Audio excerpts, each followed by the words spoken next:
नमस्कार मित्रों। द स्वदेश में आपका स्वागत है। यहाँ करते हैं हम लोग देश में हो रही राजनीति पर चर्चा।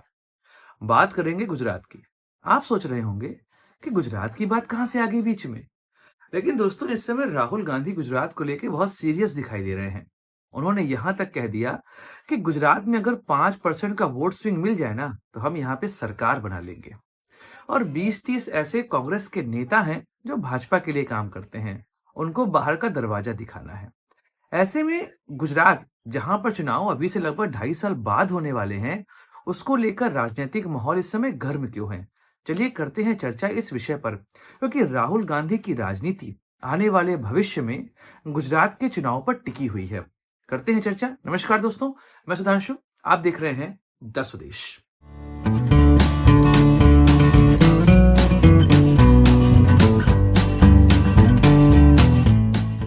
दोस्तों, गुजरात भाजपा का गढ़।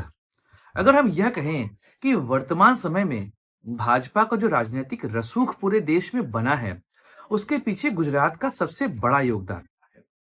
लगभग 30 साल हो गए गुजरात में भाजपा की सरकार चल रही है, और कभी ऐसा नहीं लगा 2017 को छोड़कर कि भाजपा को वहां पर कांग्रेस हरा भी पाएगी।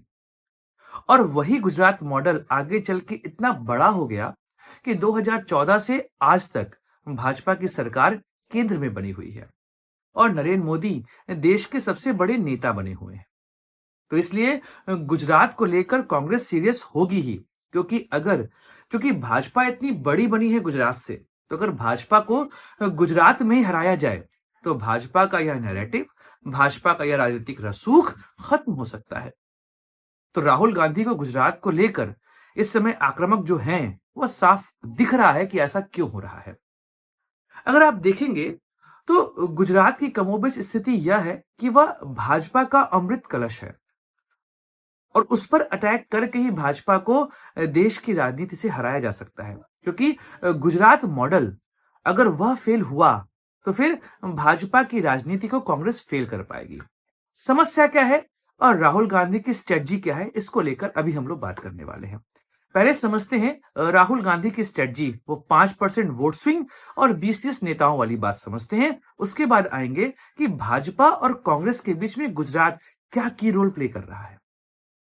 अगर आपको राहुल गांधी का लोकसभा में दिया गया स्टेटमेंट याद हो, जहां पर उन्होंने कहा था कि इंडिया ब्लॉक ने भाजपा के रथ को केंद्र में रोक दिया है, और यह इंडिया ब्लॉक भाजपा को गुजरात में हरा कर ही रहेगा।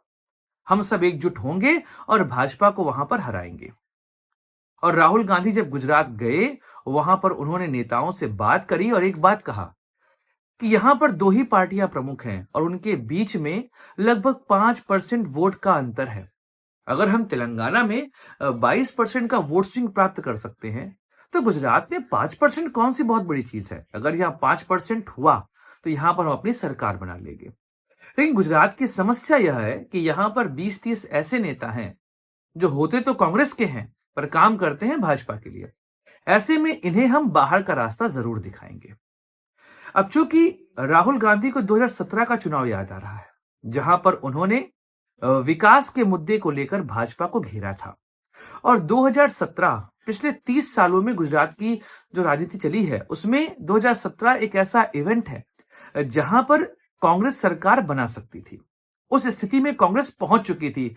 आप याद करिए, इस तरीके से कांग्रेस ने भाजपा को वहां पर घेरा था कि चुनाव के अंतिम दौर में नरेंद्र मोदी को स्वयं उतरना पड़ा था, और तब जाके किसी तरीके से गुजरात में भाजपा ने अपनी सरकार बनाई थी। 100 सीटों से कम पर भाजपा वहां पर ठिठक गई थी। लेकिन 2022 आते आते वहां पर स्थितियां बदली, और आम आदमी पार्टी ने गुजरात में अपनी पैठ बढ़ानी शुरू करी। जैसे दिल्ली में हुआ था, वैसे ही गुजरात में हुआ कि वहां पर भी कांग्रेस के वोट को आम आदमी पार्टी ने खा लिया, और उसका नतीजा यह निकला कि 2022 में भाजपा को बहुत बड़ी मेजॉरिटी मिली। अब चूंकि इस समय की स्थिति ऐसी है, यहां पर हम इंडिया ब्लॉक की बात करने वाले हैं कि इंडिया ब्लॉक को जब बनाया गया, 2024 का लोकसभा चुनाव हुआ, वहां पर जो विजय प्राप्त हुई, उसमें भाजपा अपने दम पर बहुमत नहीं प्राप्त कर सकी।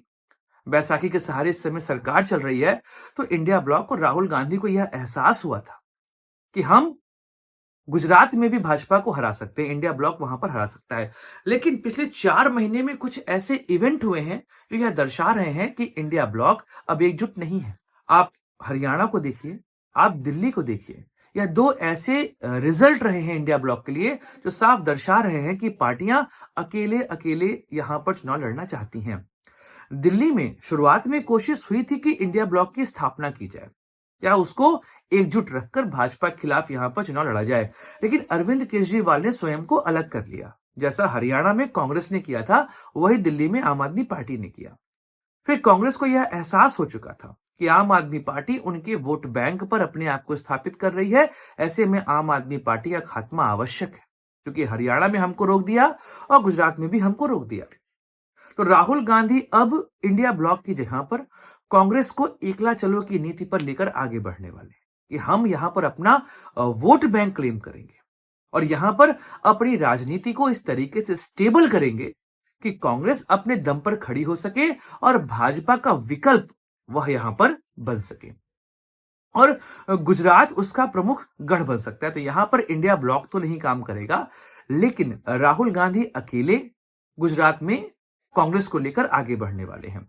इंडिया ब्लॉक क्यों नहीं बनेगा? एक तो बात मैंने आपको बताई, दिल्ली में आम आदमी पार्टी के खिलाफ जो माहौल कांग्रेस ने तैयार किया था। एक और चीज हुई जो दिल्ली चुनाव से ही जुड़ी हुई थी कि जितनी भी इंडिया ब्लॉक की पार्टियां थी, उन लोगों ने कांग्रेस की जगह पर अरविंद केजरीवाल को समर्थन दिया था। वह चुनाव नहीं लड़ रहे थे, लेकिन उनका मूक समर्थन या खुलकर समर्थन वहां पे अरविंद केजरीवाल के लिए था। अखिलेश यादव ने तो आम आदमी पार्टी और अरविंद केजरीवाल के लिए कैंपेनिंग तक कर दी थी। तो ऐसे में सीधी बात है कि गुजरात में इंडिया ब्लॉक तो नहीं बनेगा, क्योंकि वहां पर भी आम आदमी पार्टी खड़े होने का प्रयास कर रही है, क्योंकि दिल्ली चुनाव की हार उनके लिए बहुत बड़ा झटका है। अब केवल पंजाब बचा है, लेकिन हाँ, गोवा, गुजरात एक ऐसे क्षेत्र है जहां पर वह पार्टी अपने आप को स्थापित कर सकती है आफ्टर दिल्ली एंड पंजाब। तो अब गुजरात में तो इंडिया ब्लॉक नहीं बनेगा, वहां पर कांग्रेस अकेले दम पर ही आगे बढ़ने वाली है और राहुल गांधी को लग रहा है कि यहीं पर कांग्रेस को खड़ा करना आवश्यक है। अब यहां समझते हैं कि गुजरात का महत्व क्या है। जैसा मैंने वीडियो के शुरुआत में कहा कि भाजपा का अमृत कलश है गुजरात। भाजपा की राजनीति का नैरेटिव सेट होता है गुजरात से। गुजरात मॉडल ने ही भाजपा को इस जगह पर पहुंचाया है कि आज देश की राजनीति में अन्य पार्टियां उसका विकल्प ही नहीं बन पा रही हैं। नरेंद्र मोदी ने गुजरात के नाम पर अपने आप को ऐसे स्टैब्लिश किया है कि देश की राजनीति में अन्य राजनेता उनका विकल्प ही नहीं बन पा रहे हैं।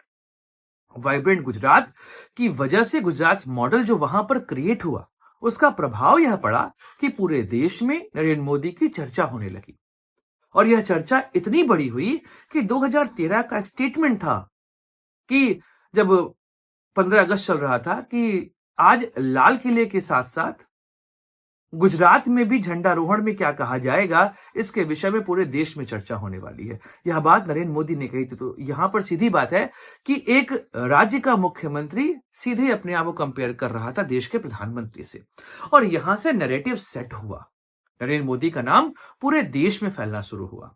तो आप कह सकते हैं कि गुजरात एक ऐसी जगह है जहां से भाजपा को अमृत मिलता है या भाजपा को एनर्जी मिलती है और अगर उसी गुजरात में भाजपा को हरा दिया जाए तो वह नैरेटिव काउंटर हो जाएगा और यह बात स्पष्ट हो जाएगी कि गुजरात मॉडल एक असफल मॉडल है और इस मॉडल के आधार पर देश का निर्माण नहीं किया जा सकता है।